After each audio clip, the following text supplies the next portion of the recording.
Hey, it's Ethan here at eTrailer. Today we're going to be taking a look at and showing you how to install these Glacier cable snow tire chains on our 2022 Chrysler Pacifica. These are going to be on tire size 235/60R18. Make sure you check the fit guide at etrailer.com, put in your year, make, model, find the right chains for your tire size. Also, we have them on the front axle as per the owner's manual.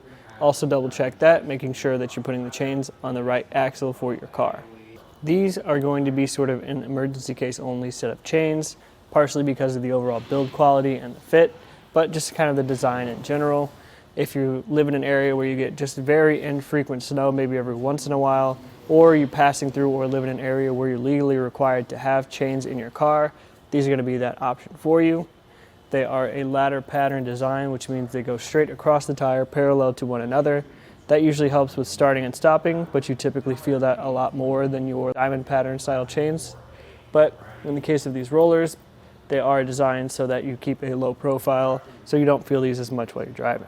One benefit of using these chains though is that we do have limited wheel well clearance here on our Pacifica, and these chains do meet Class S compatibility standards, which means basically they're cleared to not make contact with any sort of struts or suspension, and in the case of our Pacifica they don't, which is a nice feature of these chains, partially again because of those low profile rollers, which are made of a low carbon steel, which is unfortunately another drawback of the chains.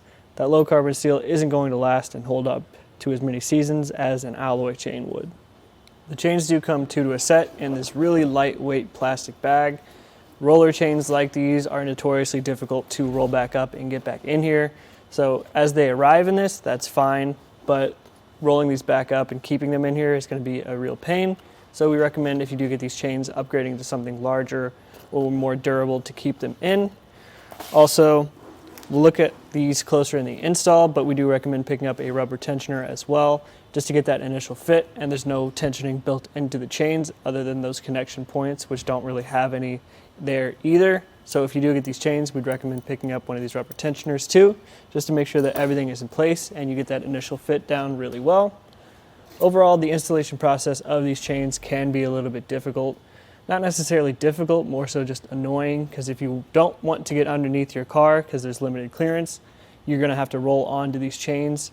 Either way, doing it out in the snow is going to be kind of a hassle, but you can check out how we did it right now. To install the chains, the first thing we like to do is just lay them out flat. We want to make sure that everything's there, nothing's caught up, twisted, or tangled. In the case of these chains, it doesn't necessarily matter which way they face from side to side, because there's nothing to tension the chains up once we get them there, but we do want to make sure that they're facing the right way up and down. You do that by taking these large hoops at the end of each set of these cables. We want to make sure that we have this flat side. It even says on there tire side, if you're able to see that, which is obviously a good indicator of which way we're going to face, because we just don't want this hook where that connection point occurs to be on the tread of our tire. So once we have it like that, we'll get the chains on our tire. Now we'll just grab towards the back in the middle here, and we'll drape these carefully over our tire. We have pretty limited wheel well clearance here, so I'm just going to go slow to make sure I'm not scratching up the inside or the exterior of the vehicle. Once we have everything sort of in place and roughly centered up, I'm going to go to the back side and make our first connection there. From the back connection, I'm actually making it from the front side, so we don't have enough clearance for me to get my full body under the car. So it's going to be a little bit tricky, but basically I'm just going to fit one of these metal studs here into this eyelet or this catch plate on the other side. I'm going to go for 2 or 3 as far as I can get it, but we can come back and adjust that later if we need to. On the front side, our connection is the same thing. We're just going to fit one of these studs into this eyelet. Hopefully you can see it a little bit clearer from this angle, but I'm going to go for the second one. In our case, if you have enough tension or enough leftover cable, you can slide it into this other eyelet here, but we don't in our case. Like I mentioned at the beginning, there's no sort of tensioning built in, so you can see we kind of have a little bit of a loose fit still, so we're going to throw on one of these rubber tensioners, which I recommend you definitely do if you get these chains. Hook side out, kind of putting them on similar to how you would put a tire on or take it off, going in a star-shaped pattern. It's going to help us get that initial fit down, and it's also going to help us when we're driving as we bump along ice and snow. The chains are going to shift. You should get out and check them occasionally anyway, but this tensioner is going to do a good job of getting that initial fit and keeping some tension in while removing.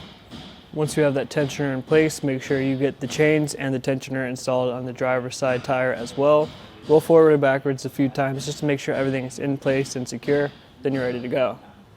Like I mentioned a couple times, these chains are going to be really useful if you live in an area where you only get light snow every once in a while, or you're passing through or living in an area where you're legally required to have a set of chains in your car for emergency case only.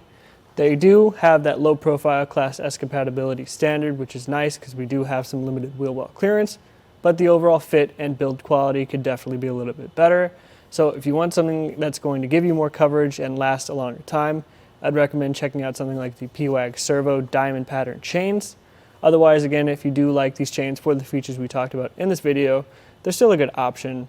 This again was just a quick look at the Glacier Cable Snow Tire Chains and how they fit on our 2022 Chrysler Pacifica.